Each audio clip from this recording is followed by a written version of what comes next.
Good morning all of you. बच्चों, मैं आप लोगों को प्रस्ताव के संबंध में बता रही थी और उसके तहत मैंने आपको प्रस्ताव से संबंधित कई जिसके अंतर्गत जो अपना टॉपिक था वो था प्रस्ताव के संबंध में वैधानिक नियम। और इस टॉपिक के तहत मैंने कोई भी प्रस्ताव वैधानिक रूप से प्रस्ताव का रूप ले, उसके लिए उसमें क्या क्या तत्व मौजूद होने चाहिए प्रस्ताव करते समय, ये मैंने आप लोगों को बताया था। तो अपना जो अंतिम जो बिंदु था वो था कि प्रस्ताव के साथ प्रस्ताव की समस्त विशेष शर्तों का संवहन भी होना चाहिए। तो उसी क्रम में अब 2 पॉइंट और शेष रह गए हैं और वो पॉइंट्स इस प्रकार से हैं।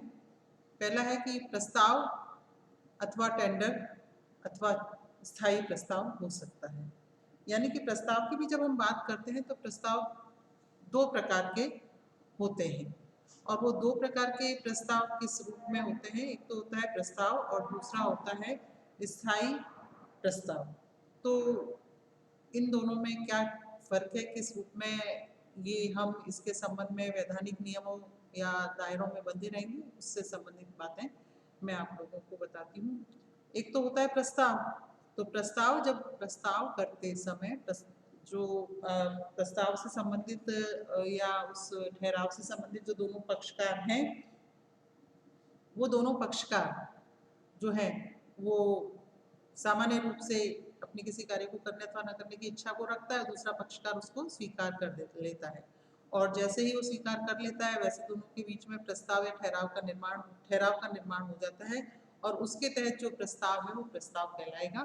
और जैसे ही उसकी जो शर्तें हैं, जो भी उसके तहत हमने उसके अनुसार उसको फॉलो कर लिया, उसका अनुकरण कर लिया या पालन कर लिया, तो वो हमारा प्रस्ताव कहलाएगा। और जैसे ही वो प्रस्ताव हमारा पूरा हो जाता है तो वैसे ही वो ठहराव हमारा पूरा हो जाता है, वैसे ही वो प्रस्ताव भी वहीं समाप्त मान लिया जाएगा। क्योंकि ठहराव हो गया, तो ठहराव का जब निष्पादन हो गया तो उसके बाद उस प्रस्ताव की बाद में कोई अहमियत नहीं रहती। लेकिन स्थायी प्रस्ताव की जब हम बात, या टेंडर प्रस्ताव, स्थायी प्रस्ताव या टेंडर प्रस्ताव, उसकी जब हम बात करते हैं तो उसके बारे में थोड़ा सा मैं आप लोगों को स्पष्ट करना चाहूँगी किस प्रकार से वो होगा। जैसे कि जब एक व्यक्ति दूसरे व्यक्ति को किसी भी माल के संबंध में या किसी भी कार्य के संबंध में एक निश्चित राशि या निश्चित मात्रा के संबंध में क्रय करने का या विक्रय करने का प्रस्ताव रखता है और उसको वो इस प्रकार से रखता है कि उस क्रय या विक्रय को एक साथ न किया जाकर जब जब जैसे जैसे उनकी आवश्यकता होगी उस प्रकार से वो उसके प्रस्ताव टुकड़ों टुकड़ों में रखते जाएंगे और दूसरा पक्षकार उनकी उसी के अनुरूप पूर्ति करता रहेगा। जैसे अब इसको उदाहरण से मैं आपको समझाती हूँ। जैसे कि एक्स और वाई हैं, दो पक्षकार हैं। एक्स वाई को कहता है कि मैं तुमसे दिसंबर 2020 तक 2000 टन माल खरीदूंगा, लेकिन मैं अपनी आवश्यकता अनुसार आपको जब जब आवश्यकता होगी तब तक मैं इसका आदेश आपको देता रहूँगा। मैं एक साथ ही माल नहीं लूँगा, कभी मैं 500 टन, कभी 400 टन, कभी 100 टन, जैसे जैसे भी मेरे को आवश्यकता होगी उसके अनुरूप मैं आपसे मांग करूँगा और उसके अनुरूप आप मेरे मांग की पूर्ति कर दें। तो यहाँ पर अब जब भी ये प्रस्ताव कहलाएगा टेंडर या स्थायी प्रस्ताव। अब यहाँ पर जब भी एक्स को आवश्यकता पड़ी, उसने माल का आदेश दिया और उसके अनुरूप वाई जो है वो उसके आदेश की पूर्ति करेगा। ठीक। अब इस प्रकार के जो प्रस्ताव होते हैं, इस तरह के प्रस्तावों को जो प्रस्तावक है वो जरूरी नहीं है कि पूरा जो उसने मैक्सिमम लिमिट बताई है उस मैक्सिमम लिमिट तक वो की डिमांड करे। वो जब भी चाहे उसकी आवश्यकता हो या उसकी परिस्थितियों के अनुरूप उसको वहीं पर समाप्त कर सकता है। जरूरी नहीं कि वो पूरे माल के लिए आदेश दे। जैसे कि अभी मैंने आपको बताया कि एक्स जो है वो वाई को कहता है कि मैं 2000 टन माल खरीदूंगा। अब उसने 1000 टन माल खरीदा, उसके बाद उसको लगा कि उसे आगे जो बाकी शेष जो 1000 टन है उसकी आवश्यकता नहीं है, तो वहीं पर उसको मना कर देता है कि बस अब 1000 टन के बाद अब मैं तुमसे माल नहीं चाहता, क्योंकि मेरे को अब आगे आवश्यकता नहीं है। तो इस प्रकार की जब उसने उसको बात कह दी तो वो अनुबंध, वो जो टेंडर प्रस्ताव है या जो स्थायी प्रस्ताव है वहीं पर समाप्त मान लिया जाएगा।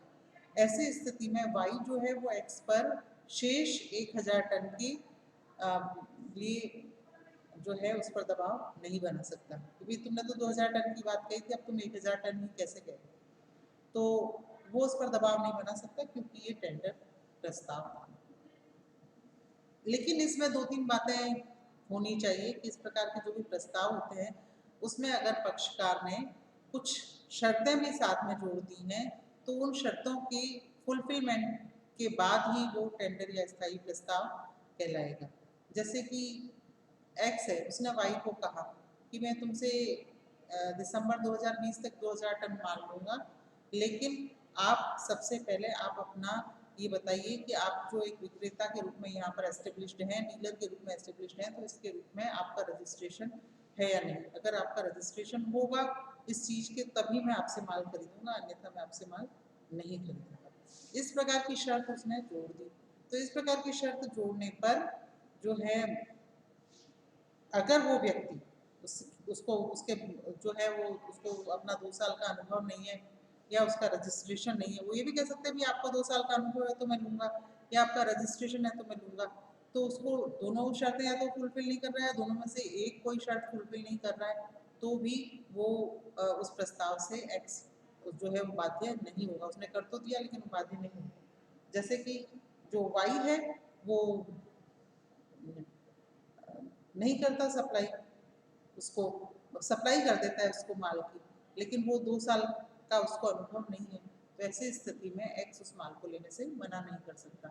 वाई उसे ये नहीं कह सकता कि भाई तुमने जब मेरे को एक स्थायी प्रस्ताव के रूप में तुमने मुझे कहा था, तो वो स्थायी प्रस्ताव के रूप में मैंने तुम्हें माल की आपूर्ति की है, तो तुम्हें माल तो मुझसे लेना पड़ेगा। लेकिन वो कहेगा भाई मैंने ये कहा था, लेकिन साथ ही मैंने ये शर्त भी जोड़ी थी कि तुम्हें 2 वर्ष का अनुभव हो या तुम्हारा इसके तहत रजिस्ट्रेशन हो, तो तुम दोनों ही शर्तों को फुलफिल नहीं कर रहे, इसलिए मैं तुमसे माल लेने के लिए बाध्य नहीं हूँ। यहाँ पर आपके और मेरे बीच में किसी भी प्रकार का कोई टेंडर प्रस्ताव निर्मित नहीं हुआ, क्योंकि टेंडर प्रस्ताव निर्मित होने के लिए ठीक है समय सीमा सब अपनी जगह है, लेकिन जो शर्तें हैं उनका फुलफिलमेंट होना भी जरूरी है, इसलिए वो उससे माल लेने से इनकार कर सकता है। इसी के संबंध में एक जो केस हुआ है जो मैं आप लोगों को समझाना चाहूँगी, वो केस है, ये है